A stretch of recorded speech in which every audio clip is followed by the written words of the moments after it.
right of the people, baby. To truly choose to love is heroic. Everything would be all right if everything was put back in the hands of the people. And we're going to have to put it back in the hands of the people. It takes the willingness to stand by and do what has to be done when it has to be done. What's up, y'all? Welcome back to the Off The Shelf Bookclub. My name is Jermaine, and my name is Jesselyn. We're excited to be working with y'all today, talking to you about our two chapters. Gender and sexuality. Yes, chapters 14 and 15, I believe. Yep. And we're excited to talk to y'all about that. Before we get into our conversation about the chapters, we do want to start off with our land acknowledgement. All right. The Off The Shelf Book Club wants to offer our utmost respect to those who came before us on this land. It is important that we protect and acknowledge the history of the indigenous people of America. Minnesota Makoche, which means the land of the water that reflects the sky, is the homeland to the Dakota and Anishinaabe people. Minnesota, in its history, has taken a part in the genocide of Native people and multiple treaties that stripped them from their homelands. Where Off The Shelf Book Club resides is home of the Metawakan people, which means dwellers of the Spirit Lake. Off The Shelf Book Club will do whatever we can to honor the Native people and their lands and do whatever we can to aid in land back. Facts. All right, thank you for that. And so, just getting started with this section. What did you think about it? I thought it was a pretty interesting section. I thought it was one of the sections that felt pretty vulnerable. For him specifically, as he I feel like talks about and addresses his inner misogyny and homophobia and things of that nature. So it felt really vulnerable in that space, because a lot of people aren't willing to admit those things. And I mean, he does that throughout the book, and he's specifically talking about people that I would assume are still in his life today, because he names them. Mm-hmm. And that's a vulnerable moment. Yeah, I think that's one thing I really appreciate about him as an author, has been him breaking down his faults in the way, and his faults in his past, and exactly how he was able to learn from it, and the moments where he was able to learn from it, being getting rid of your pride and being wow, I didn't realize I was wrong there. And that takes a lot, and I admire him for that. It reminds me of the Malcolm X quote he quoted in here, and it was some along the lines of I want to be a forever student. I want to continue to learn. It was when Malcolm X separated from the Nation of Islam. Yeah. And it just is I realized that these ideas that I believed in and I thought was the truth, it wasn't the truth. And I was brought to that by speaking and being around these people. And that was, I don't know, I just connected to that a lot. Mm-hmm. Because I try my best. I know I've had my mistakes in the past, and whether that's racist or racist mistakes, homophobic mistakes, or transphobic mistakes, and the first thing that it takes is just admitting that there's ignorance, Right. Yeah, just accepting that you're ignorant, and that's okay too. Mm-hmm. Being ignorant is okay, but once you're shown that you are ignorant, you have to do the work. Then that's up to you. Somebody can lead you to the water. You just got to drink it. Right. Because nobody should. I ain't got specific, because I don't want to say nobody is. Because, I don't know, I think we live in a world where Yeah. that's not necessarily the case, but like nobody should expect you to know everything. That's crazy, especially because it is natural for things to change over time, and for things that may have been okay before not okay now as we learn.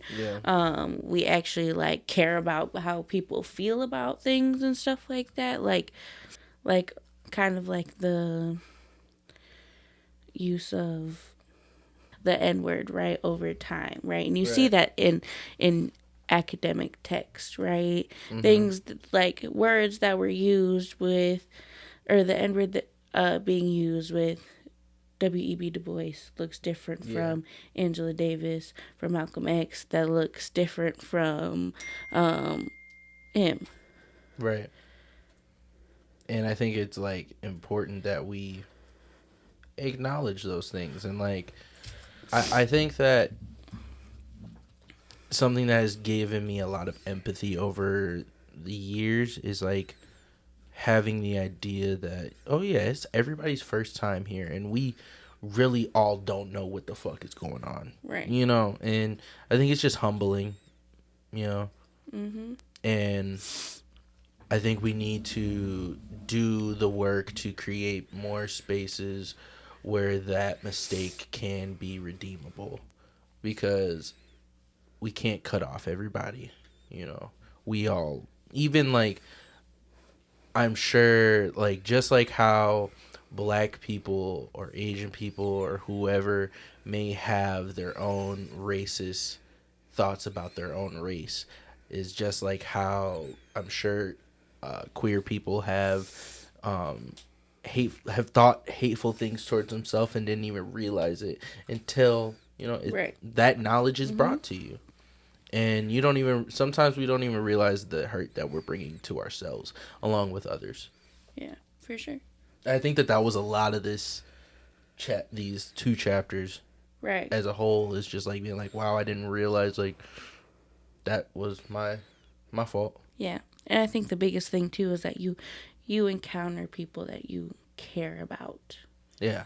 And sometimes that's what genuinely changes outlooks, is that you encounter people that you care about, and you want to care about them. And the reality is that they're not obligated to keep you in their life, to be friends with you, and to all those things with your outlook, unless you're willing to change. And I think that that's also like a lot of that too, whether he talks about, you know, the 2 women that were always, you know, challenging things to one of his closest friends who was gay, right? Like, he had to do the work to change in order to continue to be friends with them. Right. And if he didn't, he's probably going to get chewed out by them women, because they didn't play at all. Or he had to lose a very important friendship to him.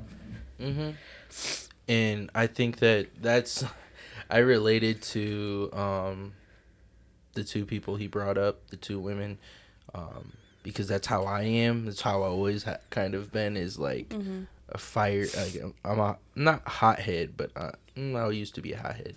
But it's more so like, no, I'm gonna call this out, because we can't. I know how it feels to be ostracized, so why the hell would I watch somebody else be ostracized? And why would you ever want to make somebody feel that way? The only people that we should be ostracizing in this world are the Nazis and the supremacists. You know what I mean? Like, that's, and to an extent, The people who are not willing to change. Yeah, the people that are not willing to change, I'll say. Because, like, I'll go further to say this, that even some of those, and I'm kind of throwing up in my mouth saying it, but I want to live by this, is like, even some of those Klan members and Nazis could be led to liberation of their mind.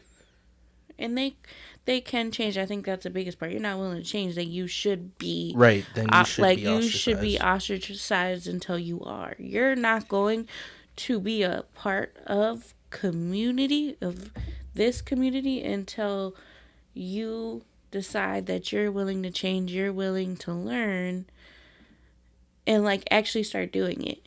Right? Like, you can't just be like, okay, like, I'm gonna, do this and that, right, to learn. No, like, you should start doing it before you even enter. Then we can have a conversation about entering, like, starting to enter and what that looks like. Yeah. And I don't want to say that that's like part of, I feel like that's like that big piece, like that part is like restorative justice, not necessarily the ostracizing. I think to an extent how restorative justice is practiced right now with systems at play, that's like it is like in terms of like prison, for example, right? People who go to prison, they end up being ostracized from society because that's what it does, right? It disappears people. But when we allow them to partake in restorative justice practices, it is that space of like, okay, like, you need to do X, Y, and Z to like come in here, and if you're willing to do that, then let's talk. If you're not, then like we gotta figure something else out, because you're not gonna be here until like you're ready to genuinely do the things and the work that needs to be done to re-enter community. And then the community and those who are a part of that circle will help you actually re-enter and not leave you on your own and fending for yourself. Right. Because I think, like, to take that analogy further of, like, you could bring a horse to water, but you can't force it to drink. Like, you can't even force that horse to go to the water. Right. Sometimes you can't get that horse to walk back with you. Sometimes that horse continues to drink. Sometimes the horse doesn't drink at all. Sometimes that motherfucker lay down, you can't even move it. Right. And it's like, and also, like, it just comes down to understanding, like, okay, this is what you're giving me. And maybe, depending on, it's obviously, like, very situational, but we could give chances to an extent. Like, if the horse starts galloping towards you, are you just gonna let it run right past? Right. You should take it, like, try again. Right. Try again. Everything, we have to continue to do this, because at the end of the day, like, there is no escaping it. There's no escaping it. This is our first time here, and we're all stuck here together. And for all we know, we're the only ones here. Period. You know what I mean? So we got to get this shit together. And at a minimum, we should be managing our situation. Right. Making being around each other as tolerable as possible, if not just genuinely, right? Like, loving each other to its like max, right? Right. And that goes for the world. It goes this whole conversation goes for the world. Because even with all the world conflicts right now, right, like, at the end of the day, what we can't do, like, and maybe I might walk back my take earlier from the ostracizing, especially on, like, a massive level, because if you see what ostracizing a group of people did to Germany post World War I, that shit damn near led them to World War II. Led to the German power that we've seen in World War II, because we were so fucked up. What was it? The treaty? It's not the Treaty of Versailles. Yeah, it's the Treaty Treaty of Versailles. Treaty of Versailles. I think it's a big part is that, like, I don't, like, a lot of people don't genuinely know how to properly figure out how to reconcile and do the work that needs to be done. Because I think that there was a space in there specifically where, like, you almost purposely set Germany up for failure. Right. Which is what led to that in the first place, right? But if maybe you were to make a treaty that actually, like, didn't do what it did. Mm-hmm. Because once, like, I think when everybody calms down, once everybody's healed up a little bit from the fight, sometimes people can realize, like, oh, you know what? Probably shouldn't have did that. I was actually the asshole right there. Some people can't do that, but a lot of people are able to do that. And I think that as a country, a lot of the times, if you sit there and you properly, I'd say, punish or discipline, I feel like that's a real oxymoron, properly punish somebody or a country. But if you were to do that correctly the first time, they would also understand, like, you know what, I probably did create a lot of damage. I should have to pay some type of consequence. And if I want to get in the good graces of everybody else to be able to benefit off of the worldly relation, then yeah, I can come back from this. But when you sit there and you stomp somebody's head in, don't expect them to ever accept your apology. You know what I mean? Right. And I think, like, part of it also is to, like, live by, those things. Like, you can't expect America to hand out something that's actually beneficial to all people when we got what we got going on. Right. Right? Because what was happening during World War I? Because I can't remember the time period. Was it 19... I can't remember World War One. I think it was early 1900s, maybe like between the 1910s, somewhere in there. Okay, we're talking about post-slavery, Jim Crow era. Yep. What we're looking at, what is it? I'm blanking on it. Where was it, in America? Yeah, it was just like, there was like the Industrial Revolution? No, there's like a short time period. It's called something. I can't remember what it's called, but it was like, there was a time period, a specific time period, and it happened, throughout history, but where the vast majority of a lot of the predominant, like, and successful black towns were, like, massacred. Oh, yeah. And I can't remember it because that Are time you thinking period Red Sunday? No, like, I'm talking, like, no, because it's a. I don't know. I just know that as part of Jim Crow, or the segregation and shit like that. Because it was like if you because it was like, if you look at all the different different places that happened to, it's all during a specific time period, and I can't remember what it's called off the top of my head, but yeah, like, these things are happening, right? Like, the active, like, terrorizing of people that aren't white, European, right? All of these things. Why would you actually think that they would be able to aid in properly? Yeah. Because, I mean, in before colonization, they were killing each other. Right. Like, it was real bad between a lot of the European countries. So, I mean, it makes sense they diverted their attention towards other things. But, like, they don't know how to properly deal with that conflict. I don't know of any I don't think I've ever really heard many humans being able to do that on, like, a mass level, like war and stuff. But it just takes a bit of it takes sacrifice, because everything takes sacrifice. Like, anything good or worth something, it does take a little bit of sacrifice. Like, time, effort, energy, whatever. It just takes sacrifice. And when you lose a battle, you lose a war, you're not really trying to take any more sacrifices, because the sacrifices that you've already made. Right. But we should probably get moving into our section with our first question here on gender. How has patriarchal structures affected black families? What do you think about that? Yeah.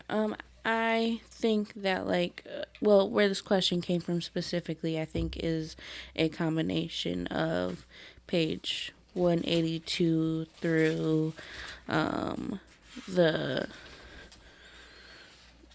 top of 184. And, like, he kind of talks about his parents, specifically his dad, and their family dynamic, right? Well, even though he lived in a patriarchal household and family, at the same time, like, his mom still held, like, a lot of say and weight, per se. Right.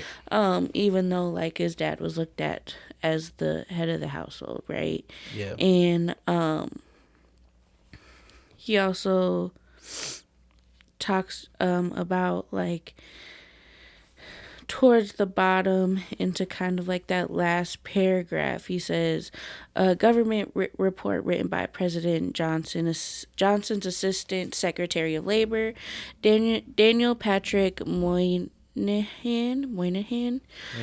1/4 of black families are headed by women, twice the rate for white families.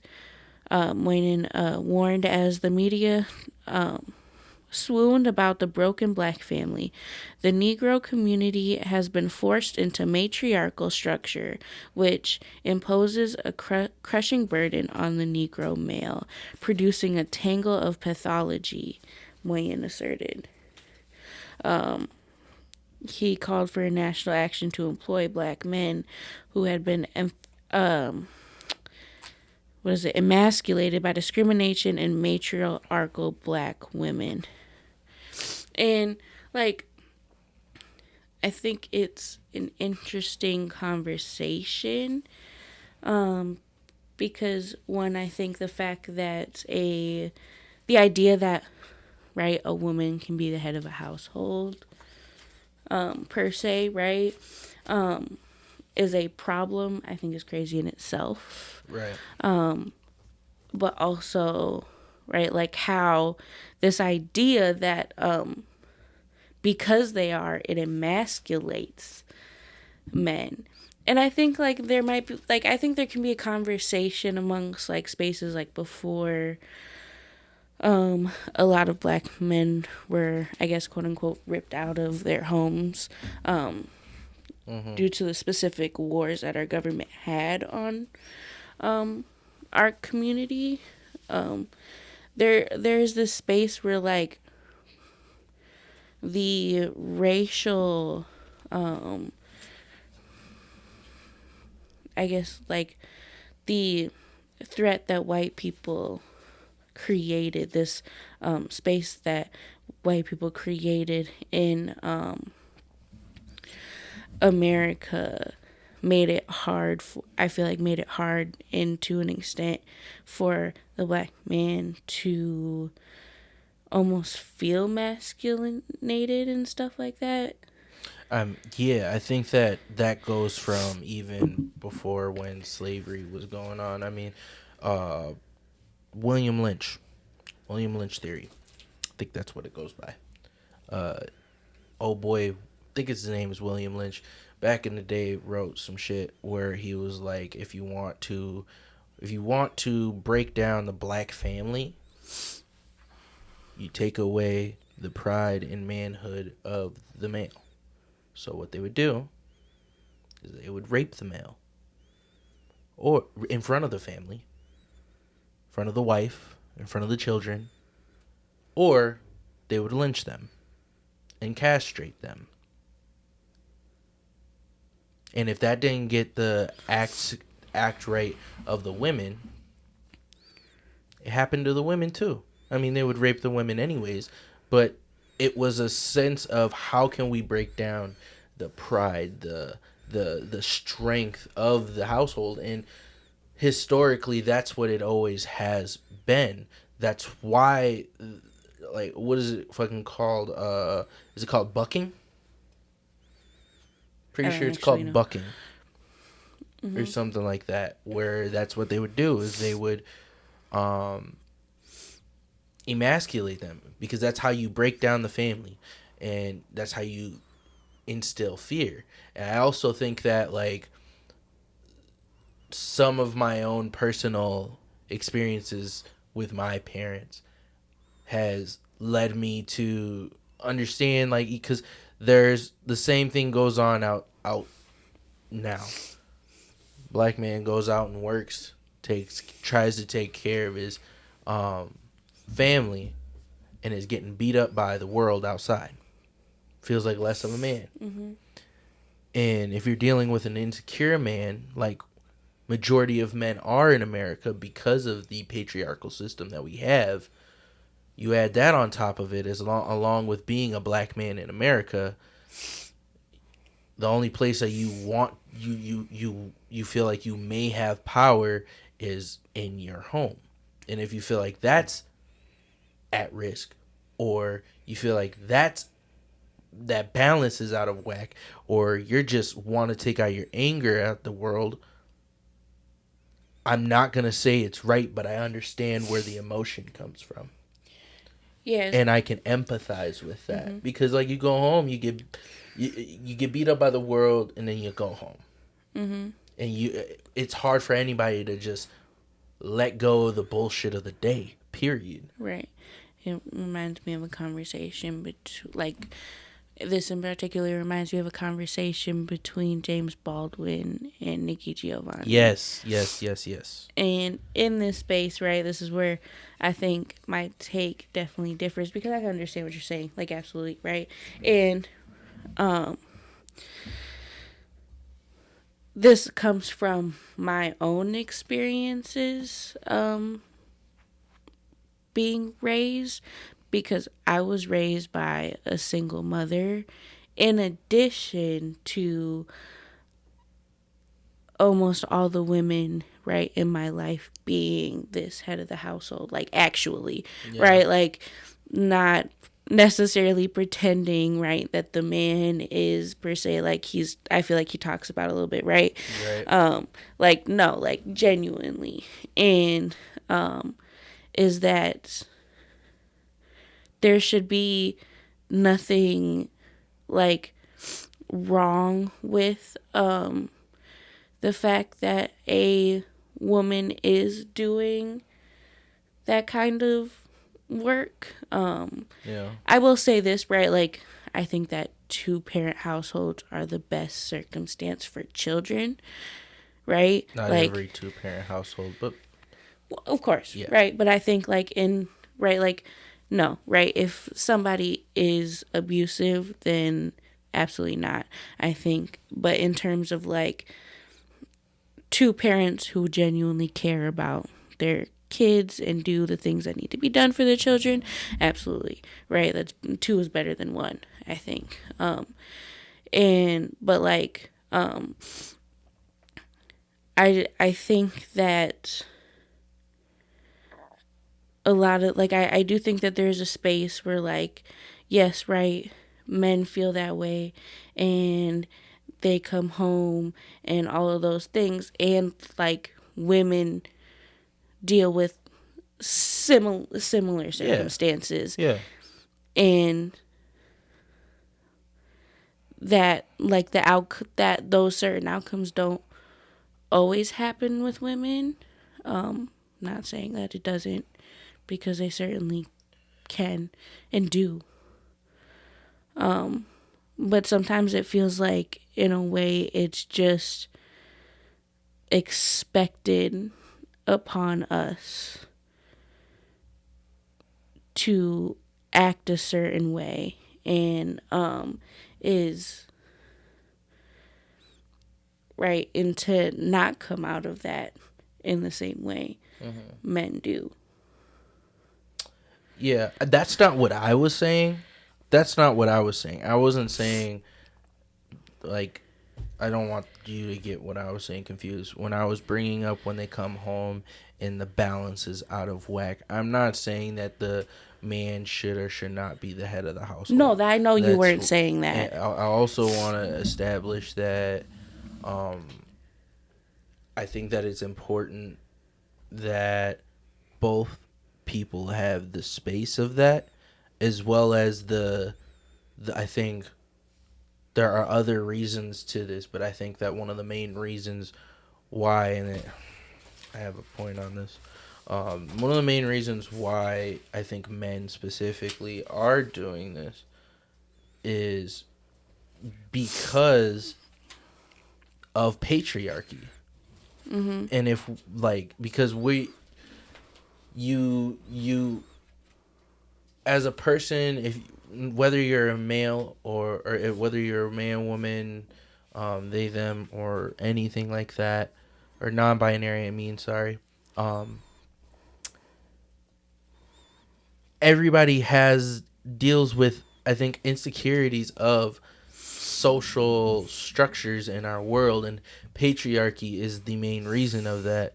And I think that you can't escape it, especially for specifically the black man, because the patriarchy, you're not, like, majority of the times you're not even like you don't even think you could get to what a man is supposed to be, because what a man is supposed to be is a white Christian straight male, cisgendered straight male, right? And as a black man, you'll never get to that. Yeah. And you're also supposed to be able to provide for your wife or provide for your kids.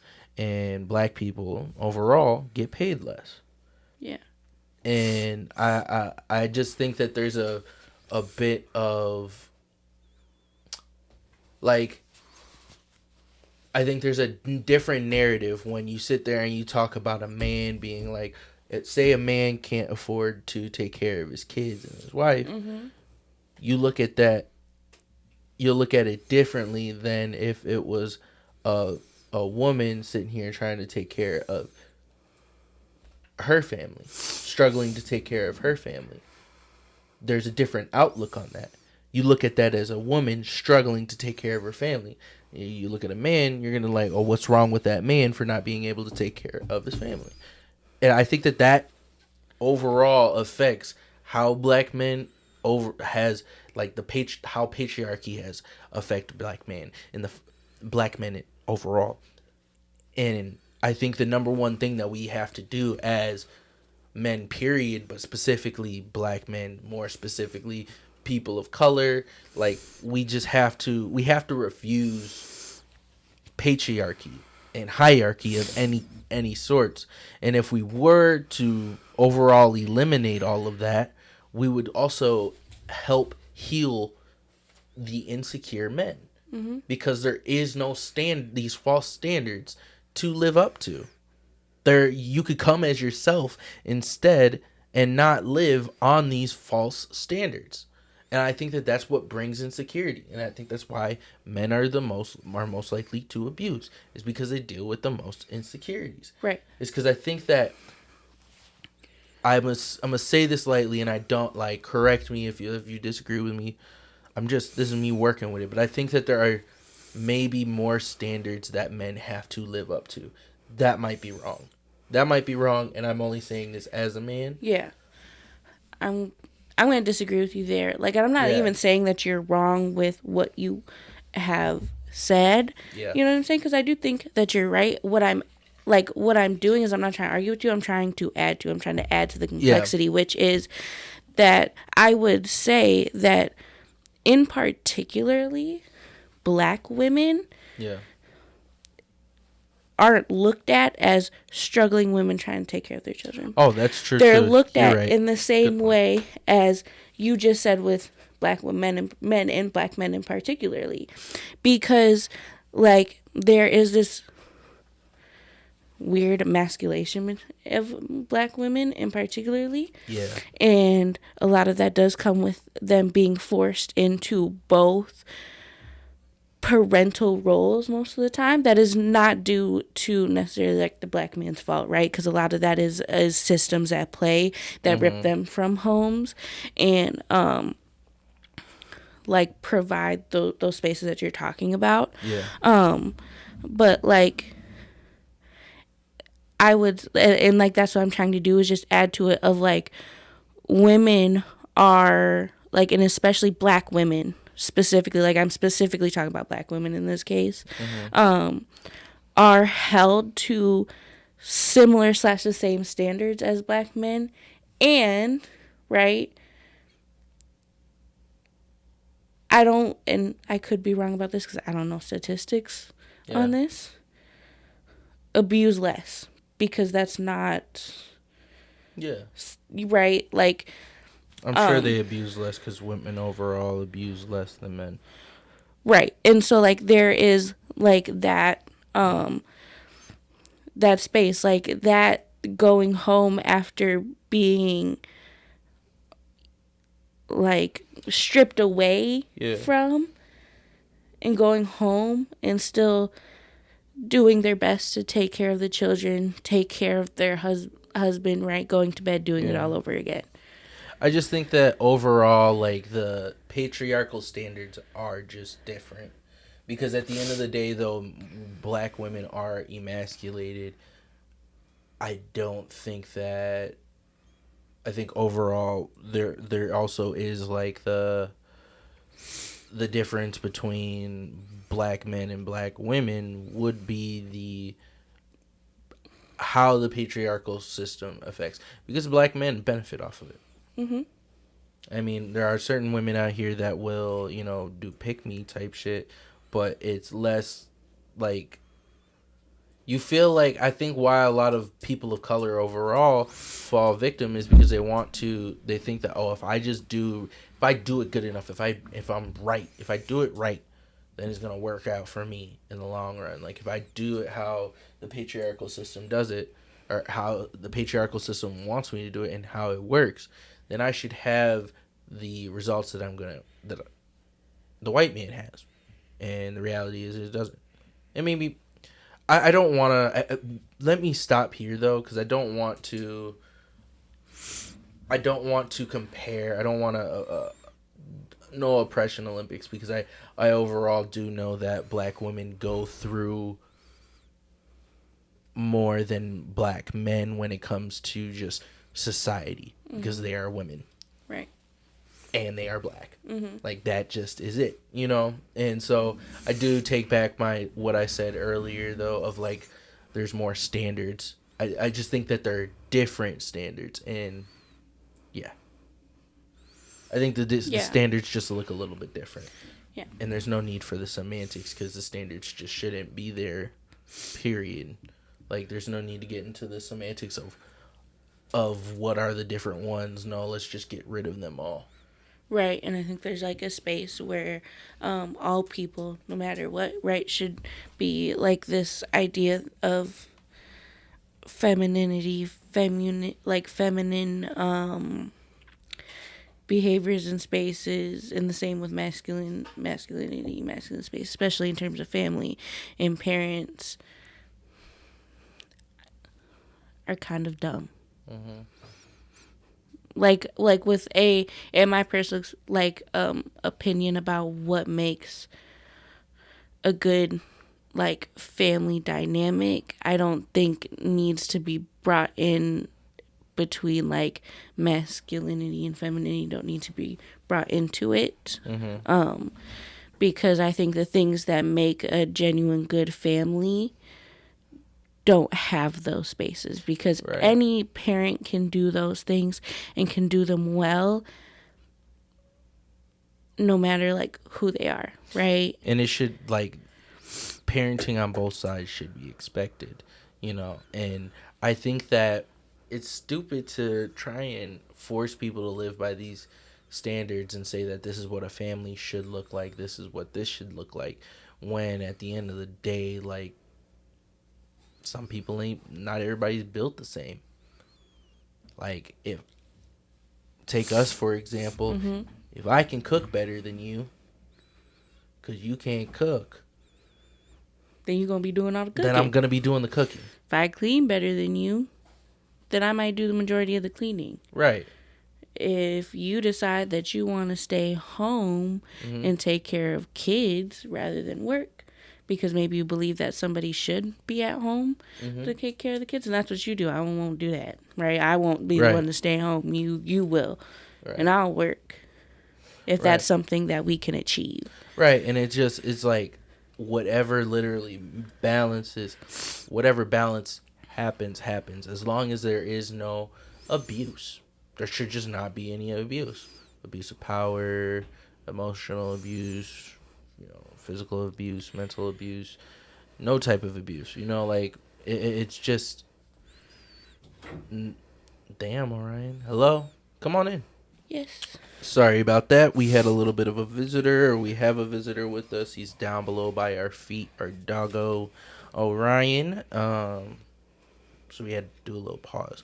But back into the conversation. I want to make sure that we're hitting these other conversations. What would living in a world that uses feminist ideology look like?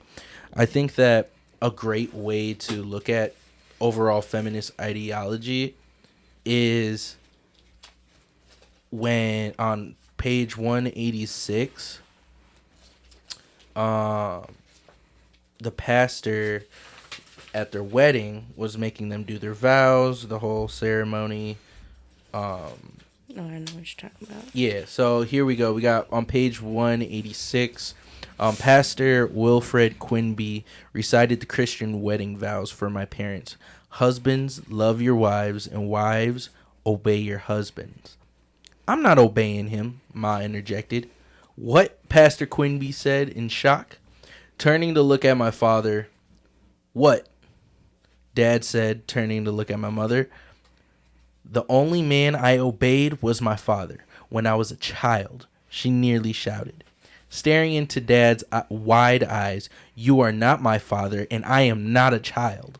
The clock was ticking. Would Dad whip out Bible verses on women's submissions and fight for the sexist idea? Would he crawl away and look for another woman? Who would submit? Dad chose a different option. The only option that could have yielded their marriage or more for more than 4 decades. He slowly picked up his jaw, popped his eyes back in their sockets, and offered Ma an equitable solution. How about, are you willing to submit to one another? He asked. Ma nodded. She liked the sound of one to another, integrating the Christian concept of submission with feminist equity. My parents wrote their own wedding vows. Pastor Quinby married them as scheduled. And this is a perfect example of like how we can address it. And we talked about on the last episode on where your diction comes from. Notice how you talk. Where do those words come from? Where are these ideas coming from? Once you can address that, then we can start moving forward and addressing all the other little things that we do, because all your actions and behaviors add up. And yes, you expecting a woman to obey you. If another person told me to obey them, yeah, she a real one for that. I ain't even gonna lie. Like just put yourself in the, like, that's all you have to do is put yourself in that. Put yourself in those shoes. Yeah, and I could specifically say she said, I obeyed my father when I was a child. Because some people might stop, right? Before that, I was a child. Right. I know me personally, I never obeyed my father. Right? Different conversation. Right. That yeah. comes from just the fact that he wasn't in my life like that. And I decided because he wasn't there like that, that he doesn't get to dictate me. Mm-hmm. And my mom never said no. But like, it's just a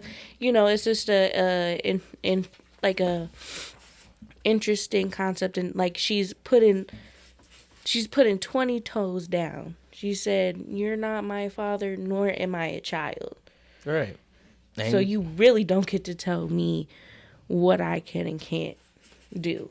Exactly. And if I bring any person into this world, I would want them to have that same ideology. Because no, you're not going to be nobody's pushover. Because that is exactly like you expecting your wife to just obey you. That is exactly how we get to oppressive and abusive relationships, marriages, and oppressive situations or abusive situations between parents and children. Because, oh, you're supposed to obey the father, so whatever the father does is okay. And even if the father fucking beats up the kid. It's just like slavery if you think about it. The idea, especially in Christianity, Yeah. that you're supposed to obey your master. Yeah. And I think as black people in particularly can agree that that's not a way that we should be living. Right. And I can respect somebody for saying that, oh, God is my master. But if you sit there and you say that anybody, like even in modern day, if you used to act like anybody is your master, you're getting played. Like, you're getting played somewhere along the line. Played right in your face. Right. And back then there was danger behind, so you had to obey your master unless you were willing to sacrifice and take those consequences and take that risk. But now you don't, women do deal with that where they have to make a decision now of like, oh, am I going to leave this man or not? And that's just too common. That is way too common, where women have to juggle this idea of, do I leave this man? Do I stay with this man? Even though because you're told to obey. That shit doesn't make any sense. And I'll be damned if if I see my little sister acting like that she got to obey a man of all people. Ass is being whooped. Right. The fuck is wrong with you? We just, and we should all want better for our fucking loved ones. We should want better for our children. Why the fuck would you ever want your daughter to submit to another person, period? Submit themselves. And I can understand when you have a beautiful relationship and you have a healthy, beautiful relationship. And like I said earlier, everybody's relationship can work in different ways. There is no one way to have a relationship. Besides not being abusive. Plain blank, period. That's the only thing that I could sit there and say. But learning to be like, okay, I can meet you halfway. Or, today I'm meeting you 40. And your kid being able to, or you as a person can be like, okay, well, then I can, if I'm having a day, then I can step back. Or if she's having a day, or they're having a day, I can step up. And not it being only one-sided this way or one-sided that way. We should all want a partnership. That's real love. Right. Real love is partnership. And that's why revolution is love. Is because we need to partner together, and that means on a feminist kick, because that is the only way that we're gonna actually be able to help each other. Because patriarchy only makes you submit to something. If it ain't one thing, it's the other. And even with all this, that doesn't mean that you can't per se, like traditional standards. Right. There ain't if nothing you wrong with want to that. stay home, cook, clean, take care of the kids, nobody's gonna make you not. Nobody should be forcing you not to do that. I think biggest part is that you're not forcing that on other people. You're not forcing specific ideology, patriarchy on other people. What works for you in your partnerships work for you, and I think that's the biggest thing. I think in addition, what the idea of feminism, because I feel like there are multiple definitions of feminism in terms of how it's practiced. And he says to be anti-racist is to be feminist. But feminism is more than just equality among sexes, and specifically equality among white cis males. It's genuinely uplifting everybody. It's caring about things that affect everybody, and especially women, right?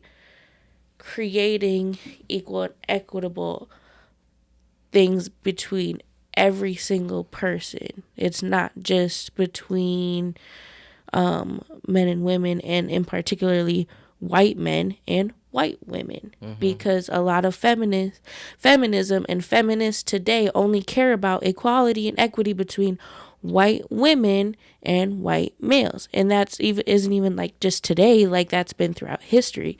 Susan B. Anthony never gave a fuck about us. I think she said she'd rather cut her arm off or some shit. Right, like she would actively like aid in the like keeping from black women gaining the same rights that she's working for. And like, it's not necessarily to just be feminist, it's to be like, I don't want to say like a black feminist, but right, this idea of pop/white feminist, like, that's not what we're talking about here. No. We're like also talking about caring about men to a certain extent, like especially when we talk about like gun violence, right? Men do be at the bearer of gun violence a lot. And like, that also means caring about them and making sure that that doesn't happen. Right. And if we and at the end of the day, like, if with feminism, they also understand that it's like, oh, you didn't just wake up beating women one day.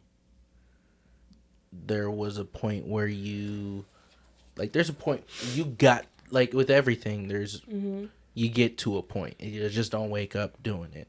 And with the healing space of feminism, you can actually avoid those things, prevent those things by giving the space. And in patriarchal societies, you don't have the space to heal properly to make sure that these things aren't continuing. And that's just it. Because, like, even with, like, how, like, calling your son the head of the household, that shit fucks you up mentally. Because you're getting stripped of a childhood. The head of a household, shit, you don't even pay taxes yet. Right, that puts like a heavy bearer on the son of like specifically having to do things that they should never have to do. Right. And I think that a lot of the times, I'm just going to put this, I'm not going to even just put this on the sons, because I think that just the sons, because I think that this goes probably more unspoken of, especially like in the black community, but I think overall any community, is like the little girls playing mommy. Like, at the end of the day, if you had a kid, that don't mean have more kids so your kid can raise that kid. Now, I can understand building community and having them trust one another, and also creating responsibility to an extent. But it is not to where they are the head of anything. They also need to be a kid, where when they get home, they're focusing on their homework. They're focusing on studying. They're not they're not worried about the next meal and all these other things that a kid should not have to deal with, because that just creates more and more issues of for the future. And in majority of the time that these children are being made the head of the households by like being forced to do all this labor, at the same time y'all will not give them the freedom to do that outside of what benefits you. And that shit ass backwards. And what I think a lot of the times of why they do that, why parents do that, is because they could get away with it. Right. They could just get away with it, because who's going to call them out? The kid? And if the kid calls them out, then you just call them crazy. Call them, you do this, do that. It's so common. And we just got to let go of that type of thinking, because it in all cultures, that shit affects you, bro. That shit, every child should be able to be a child. And we need to invest in our children, not make them like do the work of investing. I don't know. Like, it just is. It's just a lot of bullshit. I don't see how anybody is okay with that. Because at the same time, you're expecting them to act like an adult in the house and take care of responsibilities, but you will take away more. You'll take away privileges of theirs, or you'll take away more privileges of theirs, even though they're showing they're responsible. I heard this therapist on TikTok call it parental sabotage, where you can do everything that you need to, that they asked of you, and they'll still find a way to get mad at you because they just want a conflict, they want an issue. And I think it just comes from like a lot of the world that we live in. People aren't getting satisfied out in the world. They're getting beat up in the world, so they go home and beat up on their children, beat up on their wives, their husbands, whoever, their partners, whoever. And we gotta just create spaces. There's so many, like there's a lot of there's a lot of solutions to how do we fix this. It's just we gotta give space, and I think this type of spaces that we create only can be feminine or feminist spaces, because I don't want to be in a patriarchal space. No, ma'am. Nobody does, truly. A patriarchal space makes everybody feel more insecure. Mm-hmm. That's why men are more violent overall. Mm-hmm. And I think on that opposite side, especially with sons, is that there's now an unhealthy relationship. Oh yeah. With the mothers that almost like where they look at their sons as their husband, then creating a space where they can get away with a lot of things, and are then like create a dangerous man. That creates a dangerous man. Oh yeah. Because now he ends up with a partner, right? A woman, and I think that also leads right to abuse, especially if that woman isn't gonna just be like, no, you can do whatever the fuck you want. Mm-hmm. Which rightfully so, right? Like, to an extent, no, you can't necessarily do whatever you want. You can't, like, do things that are gonna negatively affect the relationship. Mm-hmm. And so, like, there is that opposite space where that very inappropriate relationship kind of comes at play as well, right? Mm-hmm. That really romanticizes the situation. And I think a lot of the times, like, this might be going a little off topic, but I feel like a lot of the time with behaviors like that goes unchecked, they become very perverted. Mm-hmm. And I think that kind of leads us. It connects to that along with like queer people overall, mm-hmm. because people grow up in spaces that are so homophobic, transphobic, just anti-queer spaces, and then when they start feeling those feelings, they hate it. Mm-hmm. They're insecure. And they become violent. Like, insecurity is a really huge cause of violence. Yeah. That's why motherfuckers got guns, is because they can't fight. They're insecure. And why motherfuckers fight instead of use their words is because they're insecure of their words. Mm-hmm. And why people mentally abuse and like yell and scream is because they can't articulate their feelings any other way and they're insecure. Yep. It's the lead of all violence and conflict in our world is insecurities. And if we want to help with that, we have to create spaces where all those things that people are insecure about, we heal. Mm-hmm. We learn to accept it, because motherfuckers are going to come in every shape, size, color, sexuality, whatever. Everybody is a spectrum. Like, people are just spectrums overall. Nobody is just one thing. There's a spectrum to everything. And respect, and once we get that understood, we'll be able to understand a lot more. Take care of a lot of anti anything. You know? Right. Because insecurity is the killer of everybody, man. It's what starts wars.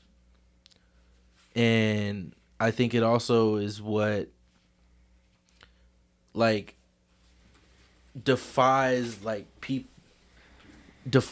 cultures, is those insecurities too. Because if you look into why people do this, why people do that, why people do this, why do people do that, is it plays into a lot of their insecurities, no matter who it is. But yeah, I think that that's really why they're over sexualized too, is because it's taboo. And when we make things taboo, it's like you're doing so much damage to everybody's safety. You're taking away safety. Right. We need to have conversations like that, because motherfucker, the Greeks was freaks. They was gay. There was transgender people back then. And it wasn't just the Greeks either. Right. Y'all niggas forget your history. Right. And like that's with every like a Everybody. lot of things, right? Like when systems and like white supremacist systems create something that's taboo, they over sexualize it, which is really weird. Same thing happens with black men. Same thing happens with black women, specifically cis ones, right? And then not to mention especially queer people. And then they make it even weirder, like with the fetishization of lesbians specifically for men. Yeah. It's like when they decide to make things taboo, then they sexualize it. Which is really weird. Can we stop doing that? Thank you. Yeah, because, I mean, even if you look at, I know this might be a pull from, left field, but I feel like even if you look at, I remember that one year where, like, Pornhub's top searches came up. Oh, God. And some of the most conservative, areas in the country were some of the most, let's say, I don't know, for lack of a better term, just say queer coded.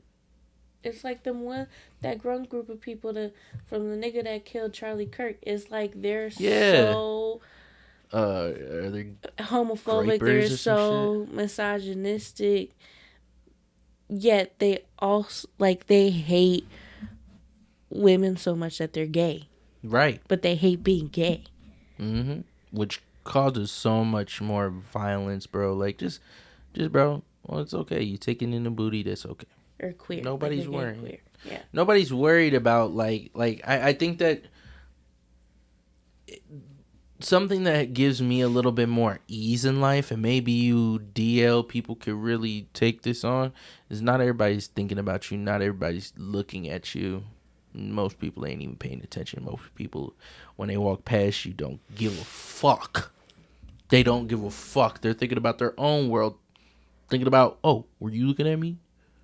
Oh, was that person doing? Oh, I don't know. Hope they don't see this.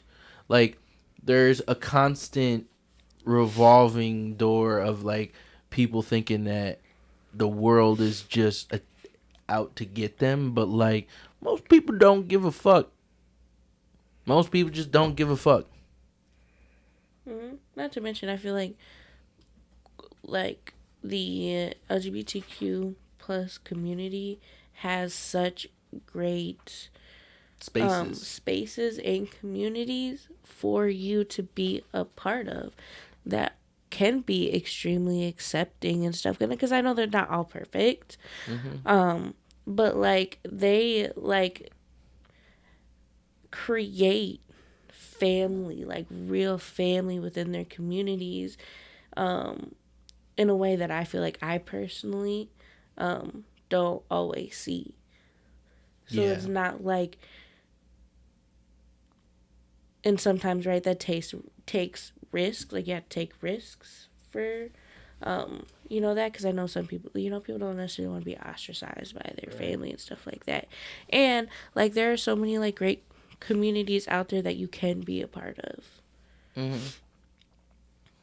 And I think that the more we integrate, like, anti-homophobic, anti-transphobic ideas and beliefs and policies, once we not integrate those. We do not wait. Yeah, we do need to integrate those. Sorry. I just got a little word saladed up right there.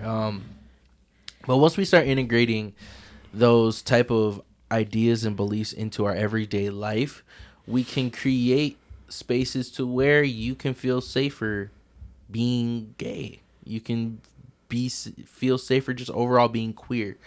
Because, like I said, insecurity is what creates violence. And I think it'd be a fucking crime if we don't sit there and talk about one of the stats that was brought up on page 197. Give me 2 seconds here. Okay, here. So here, I'm just gonna read a little bit of this whole paragraph because I think it's important. Here, okay. Queer anti-racism is equating all the race sexualities, striving to eliminate the inequities between the race sexualities. We cannot be anti-racist if we are homophobic or transphobic.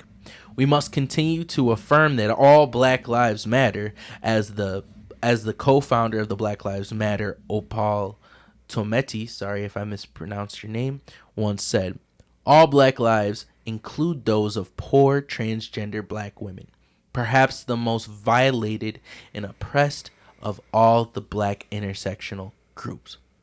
The average U.S. life expectancy of a transgender woman of color is 35 years. 35 fucking years. Put that into perspective. With that fucking being said, because I'm tired of you bitches acting like this isn't the case. Trans problems are indeed our problems as women and as Black women and as Black men. It is all of our issues. Like, that is one thing that marginalized people, we need to get it under our fucking thick ass skulls. Don't piss me off. I was gonna try and pull it up from a quote, but I don't need a quote for this. If you could take away, listen. If you can take away this person's rights, how long until they start taking away your rights? How long? How fucking long? The answer is not long at all, because they're already doing it synonymously with taking away their rights. And I really need us to get through that, which is why it's our problem. Voter ID. This is basic. This is a very basic one. Some of y'all may disagree with this, so you know what, you may not. I don't almost say disagree. You just won't understand what I'm saying. So let's change it up. Change it up from the ID. Let's go to here. You sit there and you take away the women's right to abortion, the right to choose. And then you sit there and you can start to take away women's rights to bodily autonomy overall. Before women's rights to choose, or before women's rights to choose was taken, the fact that if a woman wants to get any type of sexual reproductive surgery done on her, like getting her tubes tied or her uterus taken out, They have to talk to the husband. They need to talk to the husband. And if you're single, they're not going to do it. Male or female doctor. And that was with our rights. Yes, that's my Our point. Sorry. rights. I know I meant to say that flip-flop. They affected, you are not, technically, for every person in the United States, you have the right to privacy when it comes to your health records. Your decisions are your decisions. But when it comes to women's autonomy, back then, before the right to choose was taken away, women had to ask the husbands if they could get their tubes tied. And good luck finding a doctor that wouldn't look for the husband's approval.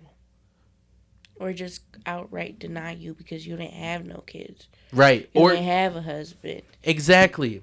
You didn't have enough kids. Like, they might, like, I've, like, family that experienced instances where they question it because you didn't have enough kids. You only had 2. Right. You don't want more? Why the fuck I need more than 2? And again, if they could take away your rights here, why the fuck can't they take away, or if they could take away this person's rights away, why the fuck can't they take your rights away? Oh, you're telling me that you can refuse medical treatment towards transgender people? Oh, well, guess what? Black people, it's going to start happening to you. Or people of color, it's going to start happening to you. People will start to refuse to work on you. People will botch the operation because it's you. It already happens to fucking black women. Not to mention if they just assume that you're part of that, because that does happen. Right. And, like, we would be lying if it doesn't, right? Right. Like, just people using the assumption to then oppress you even further. Precisely. And with everything, I could go on for days upon days upon days upon days upon days.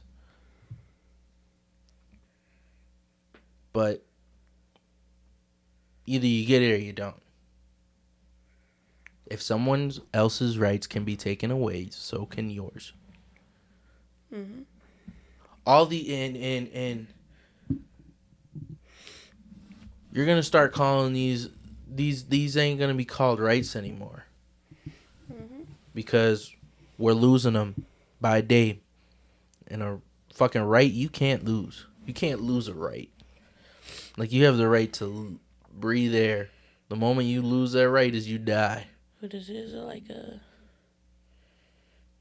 Is that irony? It's not an oxymoron. What do you mean by that? The idea of losing your rights. Yeah. It's an oxymoron. No, it is. It's an oxymoron to lose your rights, because your right is your right. You can't lose something that is your right. Right. But you can lose something that's your right. Because we're seeing it right now. I feel like we're going in circles, though. We are. We are going in circles.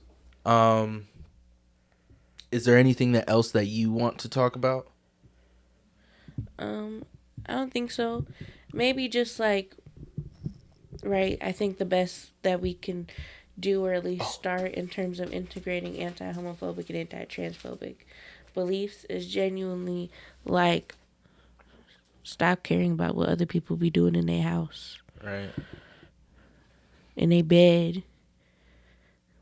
Shit, even if they're out in the fucking world. Like, if it's not affecting you, it shouldn't actually fucking matter. Right? Like, we need to, like, just genuinely, right, allow people to live and be who they are. Be uniquely themselves.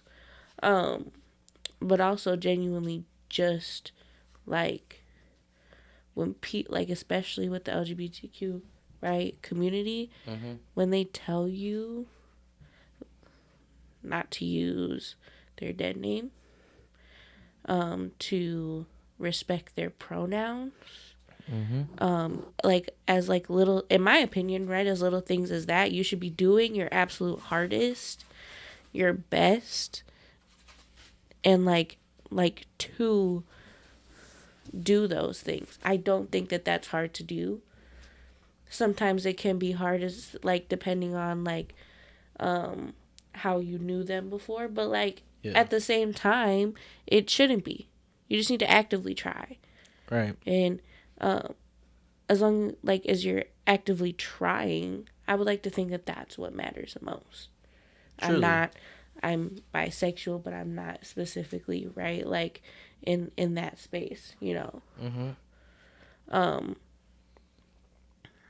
Have different pronouns besides the ones that were assigned to me, right, at birth, and I'm not trans. So like I can't necessarily speak for them, but at the same time, right, I would like to think as long as you're actively trying, right, that's what matters. Everybody right? just wants to be accepted.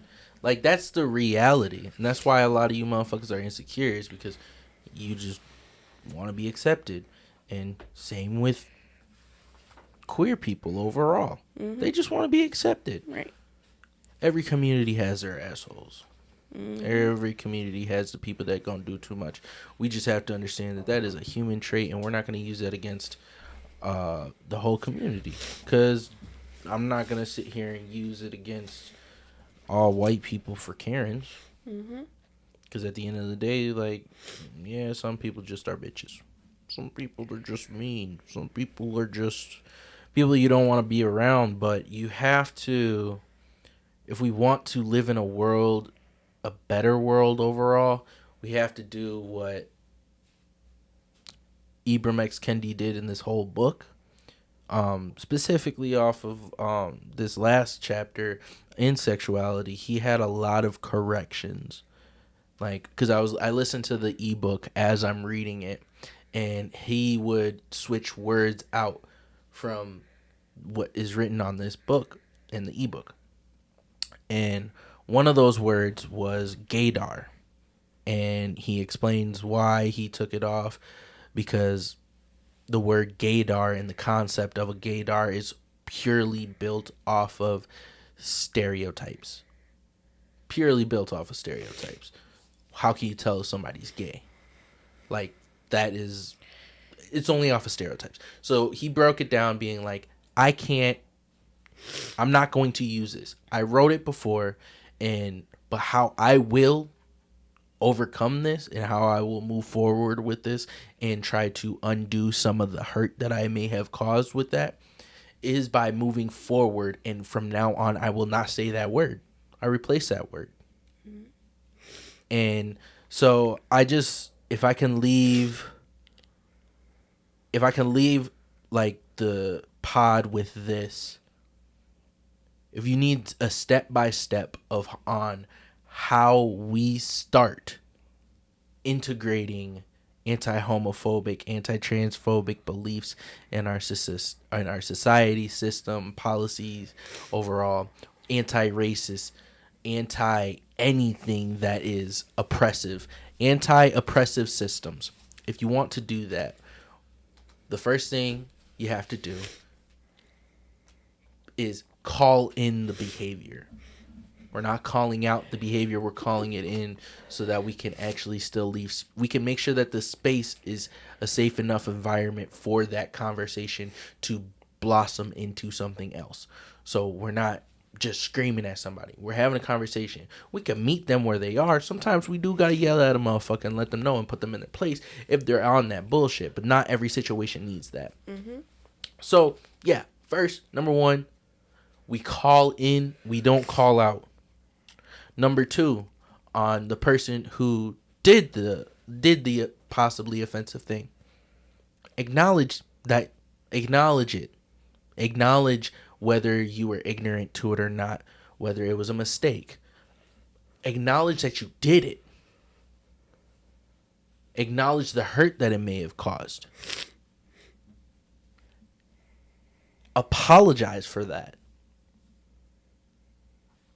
Doesn't take much. All you have to lose there is your pride. Just apologize. Apologize about it. Acknowledge it. Acknowledge it. Apologize. And then we're going to actively correct. Just like what Ibram X Khendi did within this book. Like, for another example of a word that he uses, he switches up from ebook to the book, is a lot of the times he'll switch out the word. He wrote the word poor in the book, and then instead he would use the word impoverished in the ebook, because there are a lot of better ways to describe something, because or describe people. When we're talking about people, we need to be way more aware of our words. It's like homelessness versus houseless. Homelessness versus houselessness. People can have homes without having an actual roof Right. over their head. And what does it mean to have a home versus what does it mean to have a house? Exactly. And we don't want people aren't poor. They live in impoverished conditions, because we talk about, like, when I think of something poor, I think of something in poor condition, like an old beat up truck that's in poor conditions. I'm not gonna refer to another human being like that, and that takes work. It takes work to understand where these things come from, and acknowledging it, and then apologizing for it, and actively correcting. Not attaching something to the person, but to the condition in which they're into the system that they're in. Because that situation, that system, that space shouldn't define them as an individual. Exactly. And we just got to accept that as people. We are people. We are creatures of habit. We are creatures of mistakes. And we are imperfect.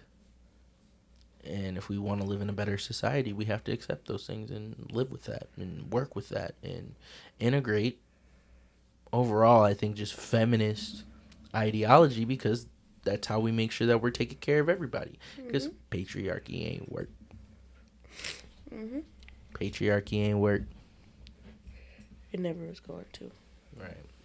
We appreciate y'all joining in with us today. Don't forget to hit the like, subscribe, share, comment, all the things down below. We would love to hear your opinions, any answers to some of the questions that we asked y'all. Don't forget, we are going to be starting our new book here, Unbuild Walls by Silky Shah. What is it called? Unbuild Walls, Why Immigrant Justice Needs Abolition. We'll be starting that book after our next episode. Our next episode is going to be the last section of this great book, How to Be an Anti-Racist by Ibram X Khendi. And we will be going on to this book.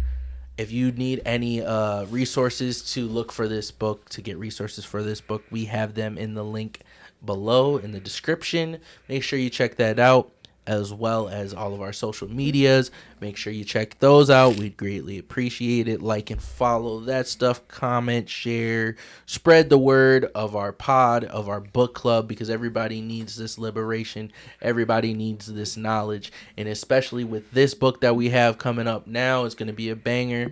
We need to be talking about this. Let me say it again for the people in the back. We need to be talking about this. Which is exactly why the book is next.